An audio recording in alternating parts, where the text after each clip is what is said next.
ALSP is a rapidly progressive neurological disease. From the time symptoms are obvious in someone, and they may appear to be stroke-like symptoms at first, from that point on, it is about 2 to 3 years until time of death. I'm Heidi Edwards, president and founder of Sisters Hope Foundation. We are a nonprofit organization supporting families and patients affected by adult-onset leukoencephalopathy with axonal spheroids and pigmented glia, or ALSP. I started Sisters Hope Foundation to honor my family members, especially my 2 sisters who have passed away from ALSP.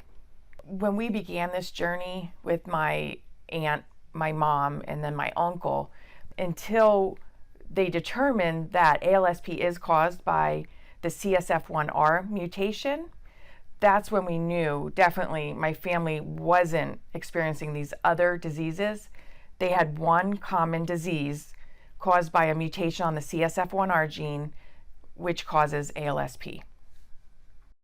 Our family discovered ALSP through my youngest brother, Jeffrey. In 2018, he had fallen a couple of times while coaching soccer. By the end of 2018, he started to have dizzy spells. In February of 2019, my brother couldn't speak. So he drove himself to a local hospital, and it was there that they assumed he had a minor stroke.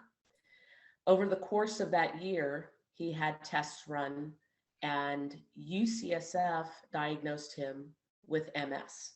For the next 2 years, Jeffrey's diagnosis was multiple sclerosis, and by March of 2021, he was diagnosed with ALSP.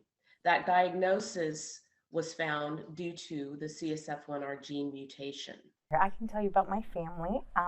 Me and my husband have been together for 12 years, married for 10 next week actually. We have 4 beautiful children, 3 boys and a girl. Day to day is very hectic, I'm not even gonna lie, between diaper changes and meals and making sure everybody's taken care of. It's a very hectic life, but we make it through. Some of Josh's first symptoms were, he had major behavioral changes. So doctors thought, he had depression and anxiety, followed by, his walking was off, his speech was off. A lot of doctors thought he had dyslexia. Christmas of last year, we took him in because we thought he had a stroke. And in February of this year, he was positive for the CSF1R leukoencephalopathy gene mutation. Our 2-year-old son, Reed, had previously been evaluated for autism, but they weren't sure if he actually had autism. So when Josh was diagnosed and confirmed, we had our children tested, and Reed came about positive as well. In the rare disease space, and especially with ALSP, oftentimes people are misdiagnosed. They may be misdiagnosed with MS, early onset Alzheimer's, because this does affect people earlier in life. You can also be diagnosed with cortical basal degeneration, which is a movement disorder, or ALS, which is a more commonly known movement disorder. Before he's gone from the bathroom all the way into the living room, and it's taken just about 4 minutes. After we learned that my brother had ALSP, we were devastated.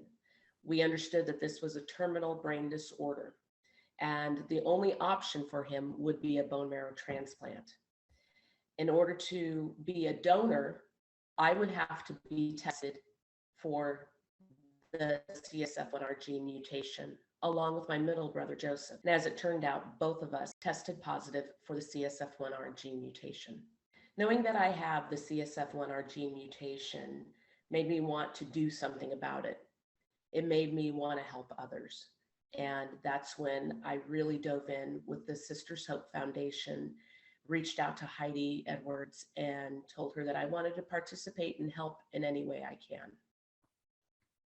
I love you, and don't worry about me. My reaction may sound completely out of there, but with my husband Josh, I was relieved because I had taken him to the doctor, to the ER multiple times. They kept saying, nothing's wrong with him. He had a CT, it was normal. They treated me like I was a hypochondriac and I was bringing him in and, nothing was wrong. So when they finally said, okay, something is wrong, I was relieved. I remember them coming in and saying, hey, we did a MRI and there were changes in his brain, and I just started crying because I felt relieved that finally someone's listening, that something is wrong with him. With my 2-year-old, I was sad. There's not a ton of research out there, and they don't know for children what treatment options he may have. And there's a lot of unknowns. With my husband, we traveled to Mayo. We went through and talked to Dr. Wazolik and got his options. But with Reed, it's completely different. He's a child. We don't know, what his treatment plan is. The one thing that I wish people knew about ALSP is that it exists. It is often misdiagnosed for other diseases, MS. Some people think that it's ALS, and it's not. So we need to bring awareness around ALSP, around this disease, around the gene mutation, so that people better understand what they're dealing with. And so that people like my brother aren't misdiagnosed for 2 years. My biggest thing that I would like the community and people out there to know about ALSP is that there is information out there about it. It is very hard to get doctors, and not only that, doctors to listen to you. In my husband's case, they brushed him aside, I felt like. And when you finally get a doctor that cares enough to look into what's going on and, talks with you, does the testing that they need, then you get an answer.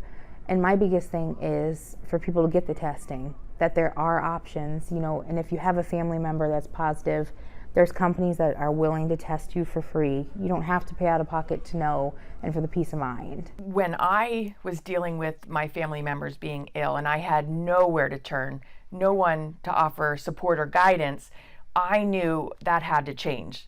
I did not want anyone else to be in the same situation as I was, starting from the ground up, really, and trying to understand what was happening to their family with little to no information. So I started the Sisters Hope Foundation to provide support and resources and eventually research funding so that we can help other families become knowledgeable much earlier on in the journey, unlike where I was with little to no information. By providing resources and support and that knowledge, it will help the quality of life for the patients in the long run.